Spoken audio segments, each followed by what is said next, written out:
19 muertos. Sinaloa vivió el día más violento desde que inició la guerra entre chapitos y mayitos, con 19 muertos durante un supuesto enfrentamiento con el ejército que terminó en la detención de un objetivo prioritario. Un detenido. Una persona presuntamente relacionada con el asesinato del sacerdote Marcelo Pérez Pérez fue detenida en San Cristóbal de las Casas. Jornaleros explotados. Al presentar el proyecto de soberanía alimentaria, el gobierno federal puso como prioridad a los jornaleros agrícolas. Milenio documentó cómo son explotados en Baja California. Exhiben a Trump.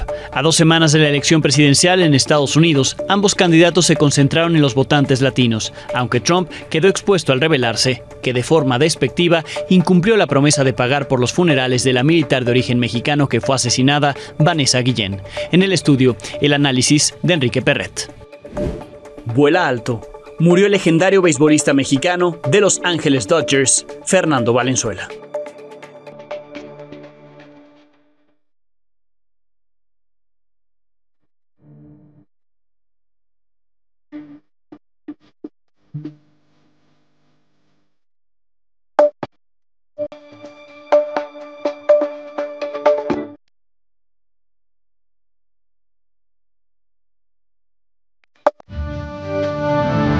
Buenas noches. A 44 días del inicio de la confrontación directa entre los chapitos y la facción de uno de los hijos de Ismael El Mayo Zambada en Sinaloa, hoy fue el día más violento en Culiacán.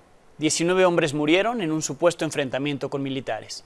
Así quedó desplazado el 11 de octubre cuando los datos oficiales contabilizaron 13 homicidios. Ese día medios locales sumaron 17 asesinatos. También quedaron superados los 14 homicidios del 15 de septiembre. Lo de hoy destaca también porque los enfrentamientos ocurrieron en distintos puntos del ejido El 12, en Culiacán. Por la tarde, la Secretaría de la Defensa informó que los 19 hombres que murieron fueron abatidos por militares cuando repelieron una agresión por más de 30 sicarios de la célula de El Mayo Zambada en ese poblado conocido como El 12. Según la Sedena, los soldados actuaron con apego al Estado de Derecho y con respeto al uso de la fuerza. Además, en el lugar se aseguraron 4 ametralladoras, 17 armas largas, 5 armas cortas, un fusil Barrett, así como 7 vehículos y equipo táctico. Testigos señalaron que la balacera inició desde ayer en la tarde y que terminó hasta esta mañana. Medios locales difundieron un video en el que se aprecian al menos 3 cuerpos tirados dentro del perímetro de una casa, donde también se ve a camionetas con las puertas abiertas. Pobladores reportaron que hombres armados dañaron la carretera que une ese poblado con el centro de Culiacán. Tras el enfrentamiento entre elementos militares y miembros del crimen organizado, se dio a conocer que se logró la detención de Edwin Antonio N., conocido como el Max o el Oso. Es señalado por presuntamente ser parte de la facción del cártel de Sinaloa que dirige Ismael Zambada Sicairos, alias el Mayito Flaco. El Oso sería el principal operador en el este de Tijuana para el tráfico de droga hacia Estados Unidos y, por lo tanto, un objetivo prioritario de las autoridades. Datos del Registro Nacional de Detenciones señalan que tiene 35 años de edad y que ya fue presentado en las instalaciones de la Fiscalía General de la República allá en Sinaloa. Ahí mismo en Culiacán, durante la mañana de este martes, desde una avioneta arrojaron volantes en varios puntos de la ciudad. En un mensaje supuestamente firmado por la facción del cártel de Sinaloa conocida como La Mayiza, se acusa al grupo delincuencial de los Chapitos, sus rivales, de cometer abusos en esa ciudad, presuntamente apoyados por el gobierno estatal. Se pide a la ciudadanía denunciar cualquier tipo de abuso a través de un número telefónico al que este espacio trató de comunicarse, pero esto fue lo que se escuchó. Marcó, no está disponible o se encuentra fuera del área de servicio. Le sugerimos llamar más tarde. Y llamamos más tarde y el mensaje fue el mismo. El secretario general de Gobierno de Sinaloa, Feliciano Castro Meléndez, fue designado como vocero oficial del Estado un día después de que el gobernador, Rubén Rocha Moya, dijo que él ya no opinaría más. En la primera conferencia de prensa del vocero, acompañado del secretario de Seguridad Pública de Sinaloa, el general Gerardo Mérida Sánchez, se comprometieron a transparentar la información que se genere en medio de esta crisis de violencia con sesiones informativas periódicas. Confirmaron que esos volantes sí fueron arrojados desde el aire, pero lo catalogaron como un distractor. Además, dieron un recuento de los delitos registrados en el estado desde el 9 de septiembre hasta la fecha. Hasta el 20 de este mes tenemos de homicidios dolosos 198, lesiones por armas de fuego 22, robo de vehículos 339, y desaparición de personas tenemos 183. Cayeron, lanzaron, tiraron, no haya sido una serie de volantes con alguna leyenda y algún número telefónico. La situación de, como ofrece yo, que nos están nada más queriendo ver, distractor puede ser. La crisis de violencia y el dominio criminal en ese estado, en Sinaloa, no es solo de los últimos 44 días que lleva esta disputa entre los Chapitos y el grupo de uno de los hijos del Mayo Zambada. En este espacio le hemos dado puntual seguimiento a la desaparición múltiple. Ocurrió hace exactamente 7 meses. En ese entonces, en marzo, plagiaron a 66 personas el mismo día en la capital de Sinaloa, en Culiacán. Un mes después, en abril, el gobernador Rubén Rocha Moya dijo que todas esas personas, esos 66 secuestrados, habían regresado a su casa. Pero aquí evidenciamos que al menos 11 no habían aparecido. A 7 meses que hoy se cumplieron de lo ocurrido, son 5 las víctimas que no han sido localizadas. 4, por cierto, son integrantes de una misma familia. Este es un trabajo de Emir Castañeda. El pequeño Khaled Valenzuela Báez, de 2 años, fue una de las 66 personas plagiadas en Culiacán, Sinaloa, durante el secuestro masivo del 22 de marzo y que, según el gobernador Rubén Rocha Moya, habían sido localizadas a principios de abril. Por fortuna, es perfecto porque aparecieron los 66 con vida y para nosotros es muy, muy importante. Sin embargo, Milenio confirmó que a 7 meses de su secuestro, el pequeño Khaled aún no aparece.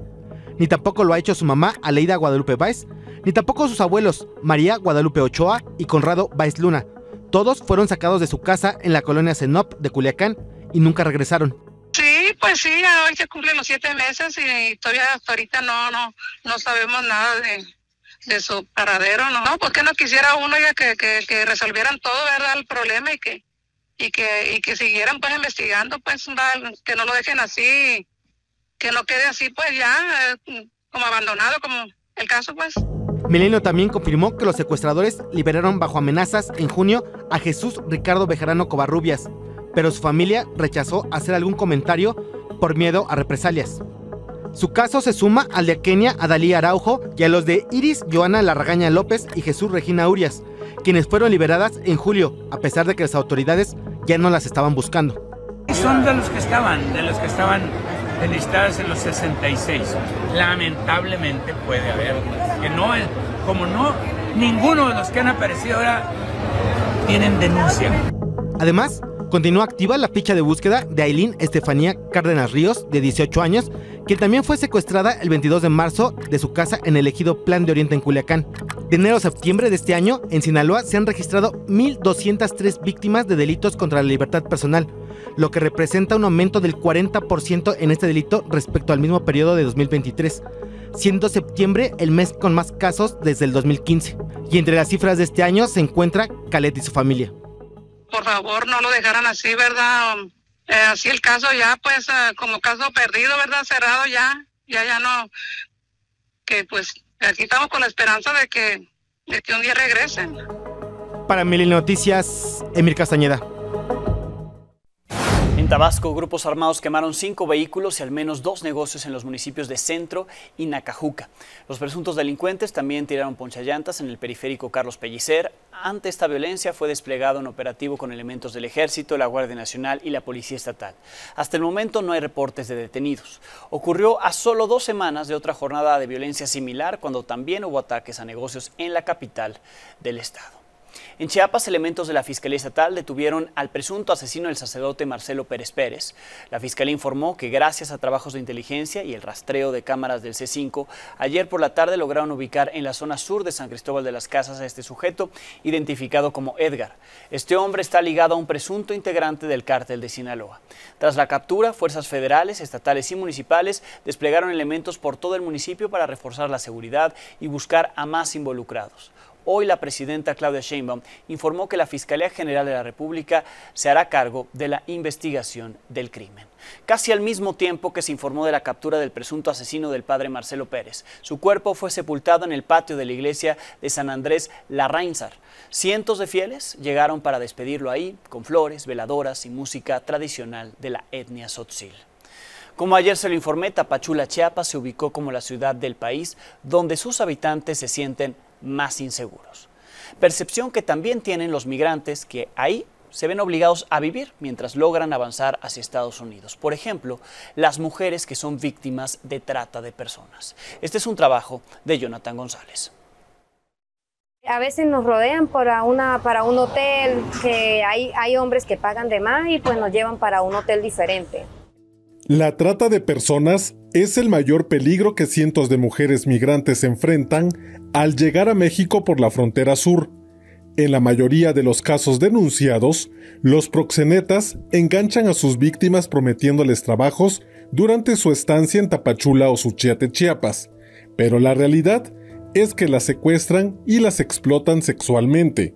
Resulta que llegó un hombre a pedirme, ofrecerme trabajo. Yo en realidad no sabía de qué se trataba. Entonces, cuando yo vi qué tipo de trabajo era, pues era una prostitución. Milenio recorrió los llamados botaneros y centros nocturnos de Tapachula y Suchiate, que se encuentran regularmente en el centro de ambas poblaciones. También recorrió algunas calles de estas ciudades fronterizas, donde las mujeres son explotadas y controladas sexualmente por hombres, que las observan desde lejos para amenazarlas y cometen indiscreciones.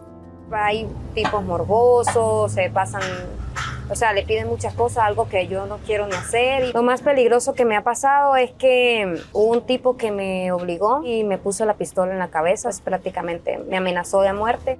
Además de la explotación física, también está la económica. Las mujeres reclutadas en Tapachula deben pagarle a sus proxenetas una cuota de 2,500 pesos diarios. En Suchiate, la cuota es más alta, pues cada mujer otorga el 40% de lo que gana a su enganchador. Mayormente son extranjeras, que será de 10 chicas que tienen, 2 o 3 serán mexicanas y las demás son extranjeras. De donde mayormente vienen son de Honduras, El Salvador y unas cuantas de Guatemala. Durante su cautiverio, las mujeres migrantes viven hacinadas, viven su dolor en silencio y pocas son las que logran huir. Obviamente, como todas vivimos prácticamente en un cuarto, pues lloramos, decimos cosas que nos queremos ir. Desde Chiapas, para Milenio Noticias, Jonathan González. En información política, esta mañana la presidenta Claudia Sheinbaum insistió en que no está en desacato al no eliminar del Diario Oficial de la Federación la publicación de la reforma al Poder Judicial como lo ordenó una jueza. La presidenta dijo que quien señale eso es parte de una campaña en su contra. Ya otra vez hay una campaña, curiosamente, de García Luna ya nadie habla. Y ahora es el gran tema del desacato de la presidenta de la República. Que en México no hay Estado de Derecho, que se acabó la justicia. Quien está violando la ley son ellos, ellas, las y los jueces que están defendiendo estos amparos frente al poder, a la reforma al Poder Judicial constitucional. Dicen que por derechos humanos. ¿Cuál violación a los derechos humanos? A pesar de que en el gobierno federal y los legisladores de Morena aseguran que ellos tienen la razón sobre que no procedía ese amparo que está ordenando la eliminación en el Diario Oficial de la Federación de la reforma al Poder Judicial.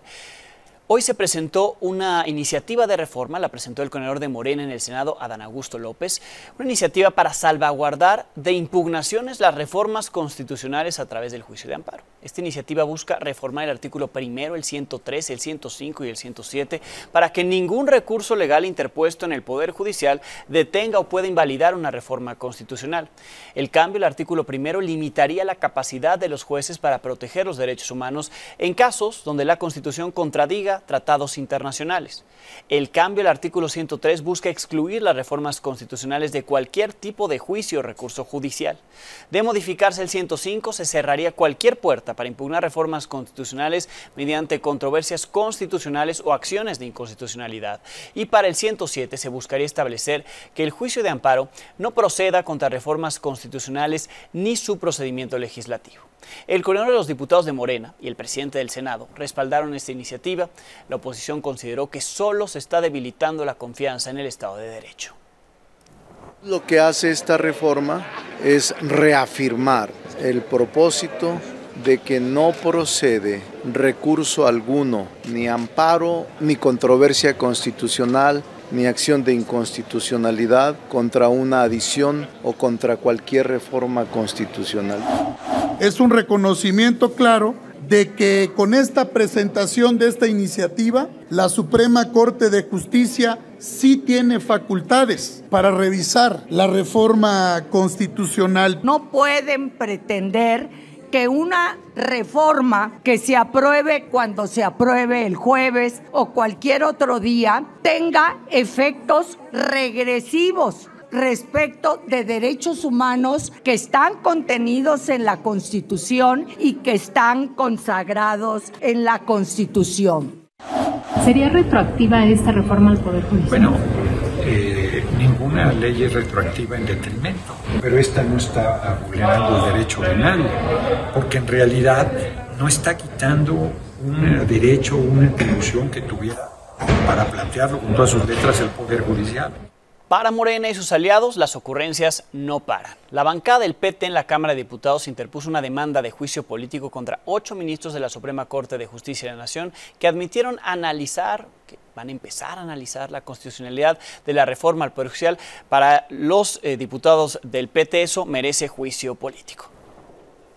Lo que hemos visto en los últimos días de parte de los 8 ministros y ministras insurrectos y golpistas y varios jueces y magistrados en todo el país, pues es una guerra jurídica, lo que se conoce en la doctrina como el lawfare, es decir, es un bombardeo de recursos, suspensiones, consultas, controversias, todo con el ánimo de sabotear la reforma judicial. Anunciamos que vamos a proceder a presentar una demanda de juicio político. En más de la reforma al Poder Judicial, se prevé que mañana el Tribunal Electoral del Poder Judicial de la Federación vote el proyecto que le dé luz verde al Instituto Nacional Electoral para que continúe con la organización de la elección judicial para el próximo año 2025. Este proyecto, a cargo del magistrado Felipe de la Mata, considera que suspender los trabajos afectaría los derechos de la ciudadanía y dejaría de apegarse al Estado de Derecho. Además, que es constitucionalmente inviable suspender la realización de los procedimientos electorales a cargo del INE. Esta tarde la presidenta Claudia Sheinbaum se reunió con el empresario y fundador del Grupo Carso, Carlos Slim, y con Francisco Cervantes, el presidente del Consejo Coordinador Empresarial. Se reunieron en Palacio Nacional. Este encuentro duró aproximadamente 3 horas. Al salir, esto dijo el ingeniero Carlos Slim. Señor Slim, ¿cómo ve la economía? ¿Qué anticipa para México? Un potencial, mucha fuerza para cuando empecemos a hacer cosas con Estados Unidos cada vez más importantes. ¿Viene un buen año para México? No, muchos años, cuidado. Muchos años muy buenos en el futuro. En más de los planes que seguramente tendrán un impacto económico en el país, lo que hoy se anunció en la mañanera, el secretario de Agricultura y Desarrollo Rural, Julio Verdeguer, presentó en la conferencia mañanera el nuevo Proyecto Nacional de Soberanía Alimentaria, cuyo objetivo principal es que México produzca sus propios alimentos. El secretario mencionó que una de las metas es reducir el precio de la tortilla hasta en 10% durante todo el sexenio y que una prioridad del gobierno de la presidenta Sheinbaum es poner especial atención a las personas jornaleras. Así lo dijo. Que el país tenga todas las condiciones necesarias para garantizar el derecho constitucional a la alimentación, lograr bajar el precio de la tortilla durante el sexenio hasta un 10% en términos reales. Quiere decir también el bienestar de las personas que producen esos alimentos. La presidenta nos ha encargado mucho poner una especial atención y dedicación a las personas jornaleras. Nos olvidamos de las personas jornaleras, son más de 2 millones de personas que trabajan cosechando los campos y la comida que todos nosotros recibimos y que se encuentran entre los más pobres y vulnerables de nuestra nación. Precisamente Milenio documentó en San Quintín, Baja California, cómo es que jornaleros de distintas partes del país llegan a trabajar a las granjas de exportación, pero ahí son explotados. Es un trabajo de Said Betanzos. Son las 3:30 de la mañana y Federico es el primero en esperar un camión que lo llevará a trabajar a uno de los 130 campos agrícolas de San Quintín, Baja California, cuyas frutas y verduras son de exportación. Como somos eventuales, no tenemos un trabajo seguro, tenemos que venir a buscar el diario en las empresas que nos permitan. Algunos cargan cubetas y pinzas para cortar si quieren el empleo, pues las granjas no les proporcionan los instrumentos de trabajo. Llevan sus herramientas. Ajá, y hay como a veces también que no tienen donde van a trabajar, pues no hay herramientas. Tiene que llevar uno su propia herramienta. Quienes aquí se arremolinan no tienen contrato, trabajan bajo la modalidad saliendo y pagando, sin prestaciones. Y si faltan, se les castiga. Se quedan sin empleo 3 días continuos. Por día, por semana. Sí, si tienes credencial, si no tienes credencial, pues es saliendo pagando. Oye, por ejemplo, por un día, ¿cuánto les pagan? ¿Sí te conviene? Son $3.50. ¿Por día? Por día. Cuando es saliendo pagando $3.50. Pero si es por semana, $4.18. Ajá. ¿Y ya si es por contrato es mejor? Sí, un poco mejor. Sí, porque es por bote, pues. Pero subir a un camión para ir a los campos agrícolas significa darle 20% del salario al enganchador que les consiguió el empleo por día. De los 350 pesos, le entregan 70. Además, deben comprar una comida por 50 pesos, porque en el campo solo les dan agua. Al final, les quedan 230 pesos. La mayoría son jornaleros de Chiapas, Guerrero y Oaxaca, que no hablan español y no saben que tienen derechos. A otros que no, de plano no hay ni prestaciones ni nada. ¿No les dan estas prestaciones? Por ejemplo, no les dan de aguinaldo. Ni seguro, nada, no, nada. Amalia y su hija, por ejemplo, son de la Sierra Mixteca de Tlapa, Guerrero.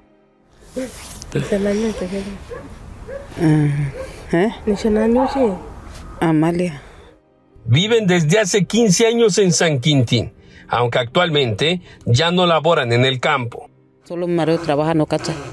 No cansa, porque él va así todo así, mentira, no. Es que él solo y no cansa. Amalia tiene discapacidad visual y la última vez que laboró como jornalera fue en 2023.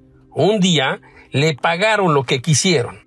Una vez yo me acuerdo que mi mamá fue a cortar fresa y ella llegó y dice que nomás ganó 50 pesos y llegó como hasta las 5 de la tarde. Llegó.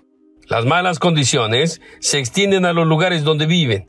Ni ellas ni sus vecinos del fraccionamiento Universidad Padre Quino tienen drenaje, agua potable, mucho menos pavimento.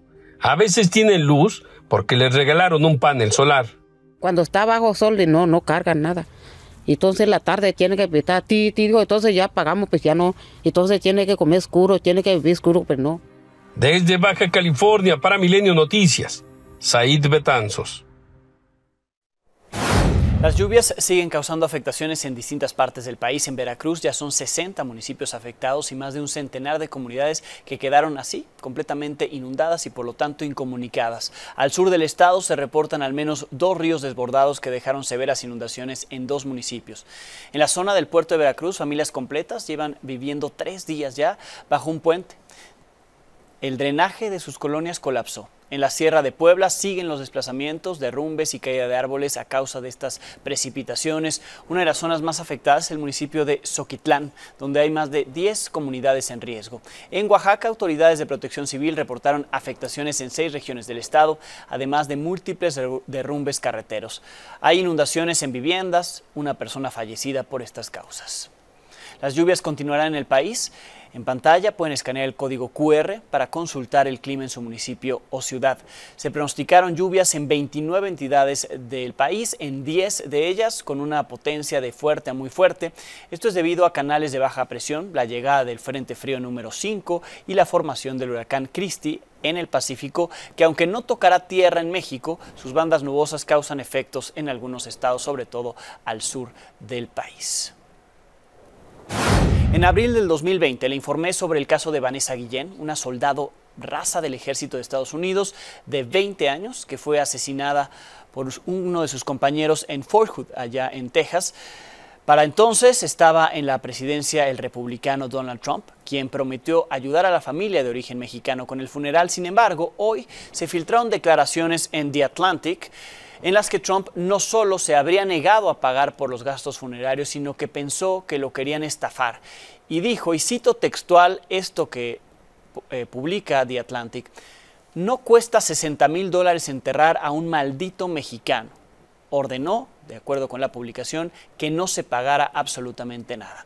Aunque después de la publicación, la familia de Vanessa Guillén, que era partidaria de Trump, confirmó que no recibió dinero de la Casa Blanca. Un vocero afirmó que el expresidente no se expresó así de Vanessa Guillén y que solo se estaba utilizando con fines políticos. Lo que es un hecho es que no pagó esa cantidad que él había prometido por el funeral de la soldado, sí, miembro del ejército de Estados Unidos, que fue asesinada cuando estaba en concentración.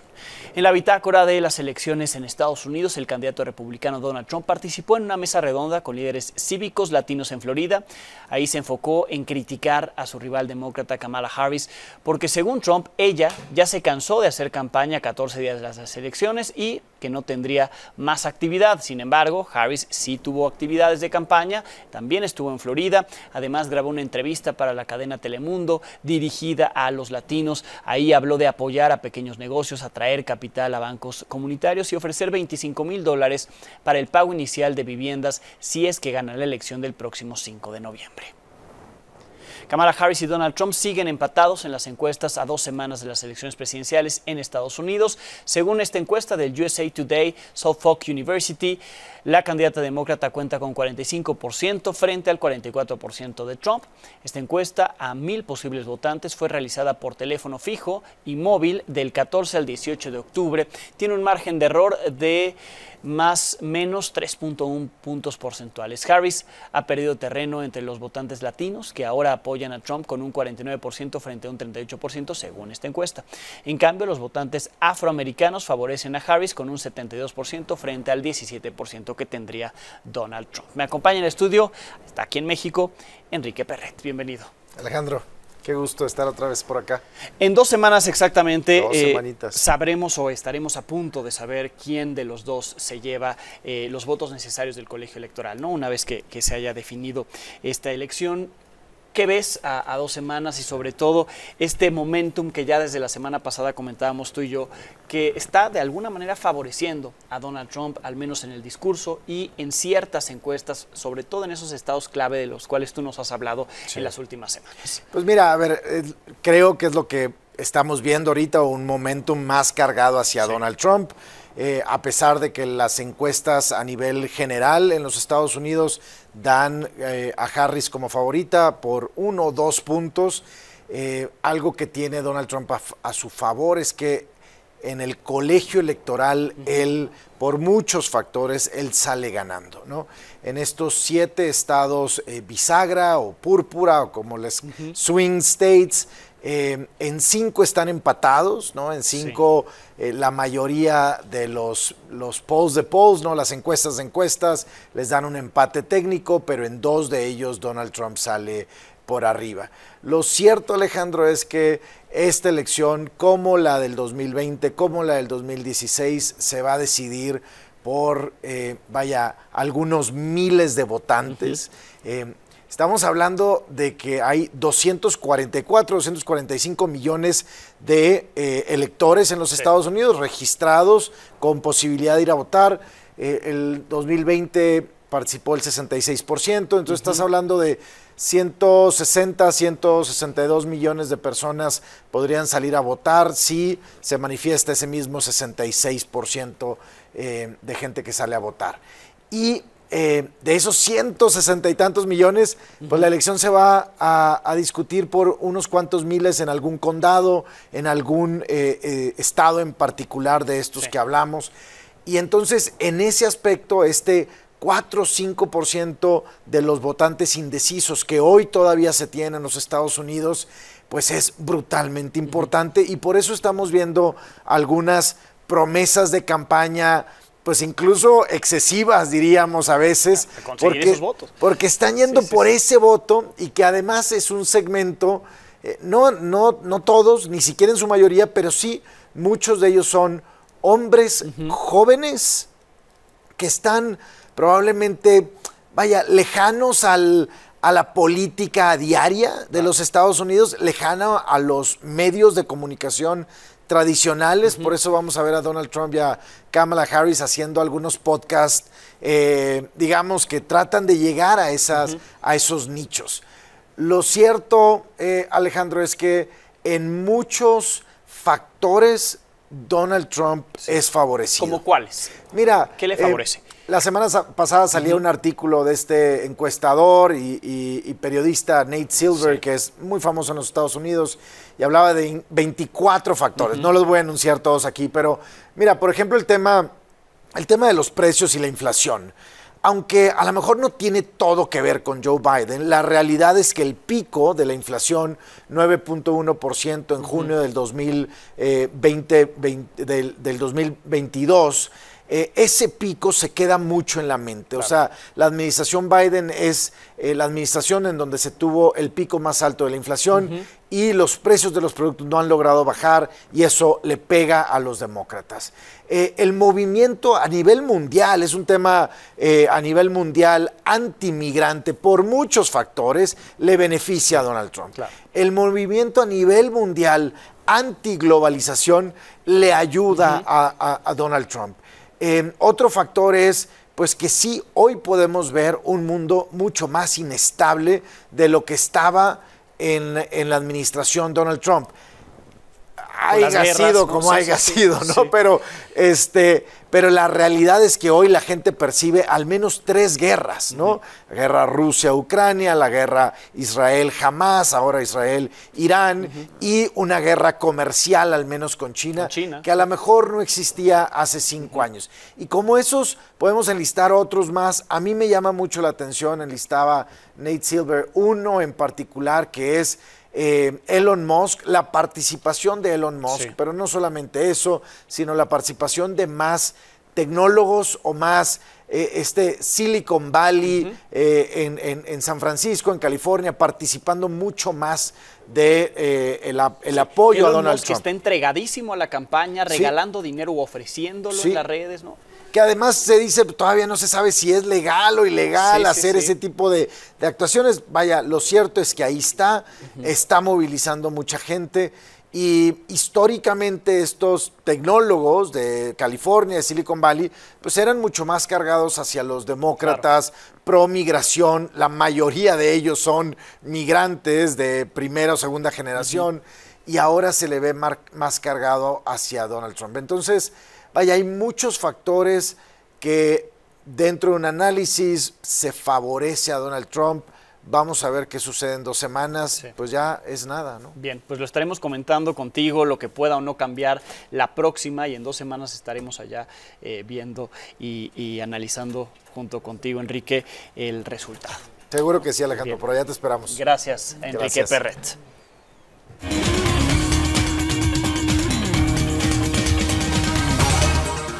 Una noticia triste antes de iniciar este espacio, y lo incluíamos en los titulares. Murió el gran Fernando Valenzuela, el Toro Valenzuela. Minelia Taide, editora general de La Afición. Muy buenas noches. Muy buenas noches, Alejandro. Bien lo dices, una noticia triste para el mundo del deporte, del béisbol en México. Y bueno, bien lo dices, el histórico... Bien, voy a retomar, Mine, en lo que ajustamos tu micrófono, y si podemos mostrar lo que prepararon los compañeros de La Afición, un recuento, las mejores imágenes del extraordinario Fernando Valenzuela. Fernando Valenzuela, el legendario pitcher que marcó una época en los Dodgers de Los Ángeles, falleció a los 63 años en la ciudad angelina. En los últimos tiempos, el Toro Valenzuela tenía un espacio en las transmisiones en español de los Dodgers, donde compartía con Pepe Íñiguez y José Mota.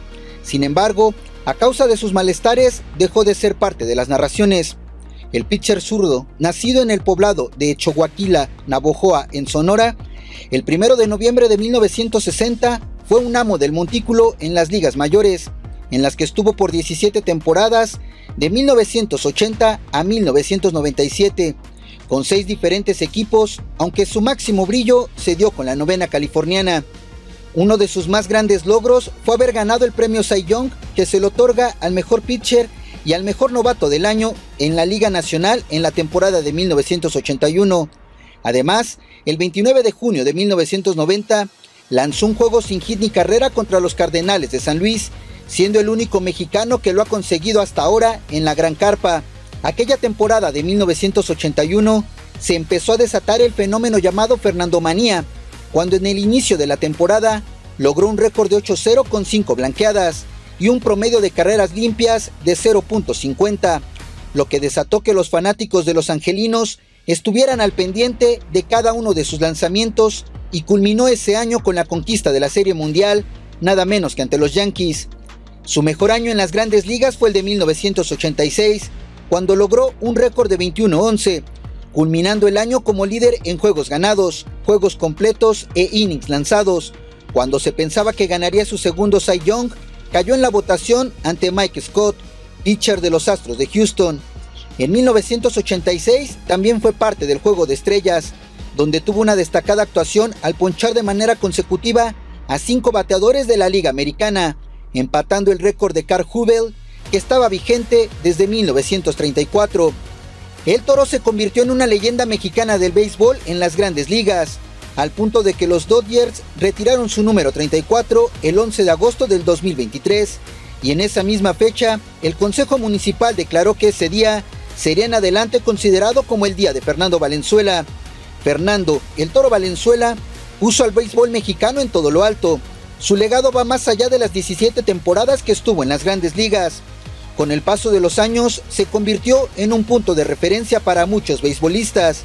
Las generaciones posteriores contarán las hazañas de un pitcher zurdo que marcó una época.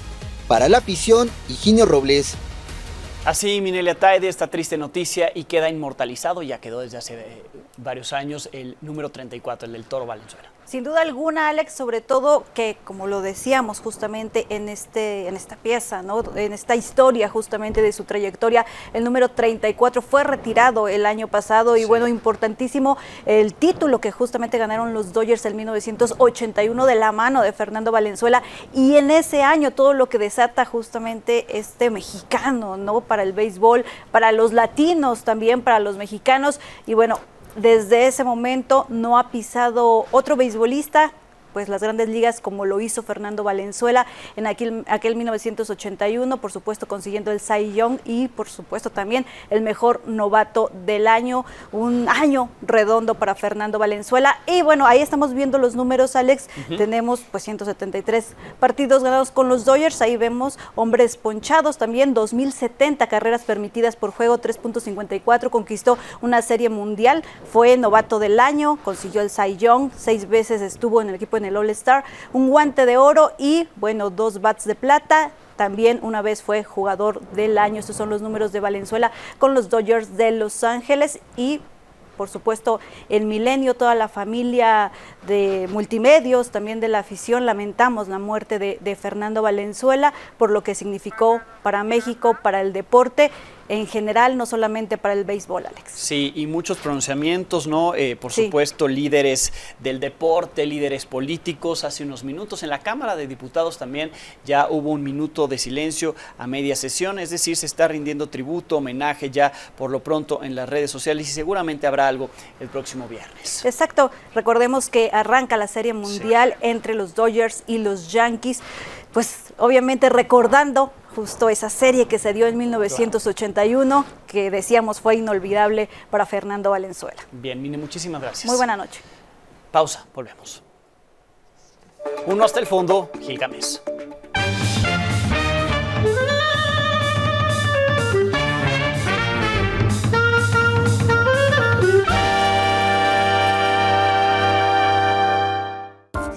Si el asunto no fuera tan serio, Gil cantaría en el amplísimo estudio, de pie, sobre la duela de cedro blanco. Tongo le dio a Borondongo, Borondongo le dio a Bernabé, Bernabé le pegó a Cuchilanga, le echó a Burundanga, le hinchan los pies. Dos poderes de la Unión, el Ejecutivo y el Legislativo, han entrado al callejón de los cadenazos con el Poder Judicial. Y ahí, en la oscuridad, permanecerán mientras en México desaparece la división de poderes. Gil no olvida que sobre la sobrerepresentación de Morena en la Cámara de Diputados, que les dio la mayoría, la ganaron presionando, extorsionando a 7 consejeros electorales y a 3 magistrados electorales que pasaron igual por la aduana del chantaje y el miedo. Cobardones. Luego, en el Senado obtuvieron la mayoría calificada, esa que puede cambiar la Constitución, con 4 senadores comprados de la manera más honesta, 2 del PRD y los inefables Yunes. Con esa venta, los Yunes fortalecieron su reputación de políticos honestos e insobornables. La reforma judicial propuesta por López pasó con mantequilla en cuchillo, o como se diga. Aquí los factores del orden no producen la alteración del producto o como era. Los trabajadores del Poder Judicial llamaron a un paro indefinido de labores, la Suprema Corte consideró revisar la reforma judicial y en el último capítulo, una jueza de Veracruz le ordenó a la presidenta que bajara del Diario de la Federación la promulgación del decreto de la reforma. A todo este berenjenal, los especialistas le llaman crisis constitucional. Todo es muy raro, caracho. Como diría Bertolt Brecht, muchos jueces son incorruptibles. Nadie puede inducirlos a hacer justicia. Gracias, Gil, y gracias a ustedes por habernos acompañado. Con esto nos despedimos. Mañana tendremos algo nuevo que contarle a las 20 horas.